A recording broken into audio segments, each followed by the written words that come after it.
Acme Educational Publications. Number 1. Educational Group. अस्सलाम वालेकुम प्यारे दोस्तों, मेरा नाम है मिंकू। उम्मीद है आप सब खैरियत से होंगे और आज हम सीखेंगे कुछ सब्जियों के नाम। तो चलिए बच्चों, मेरे साथ मिलकर पढ़ें। गाजर, गाजर।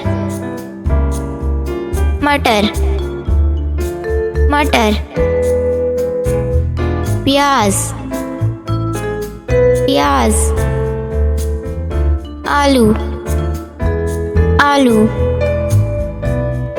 बैंगन, बैंगन। टमाटर, टमाटर।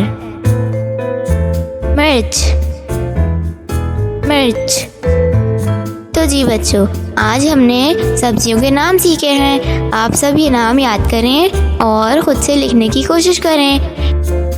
इसी तरह की और मज़ेदार वीडियोस देखने के लिए आप हमारे चैनल को सब्सक्राइब करें, वीडियो को लाइक करें और शेयर करना ना भूलिएगा। मिलते हैं अगली वीडियो में, तब तक के लिए अल्लाह हाफ़िज़ प्यारे दोस्तों।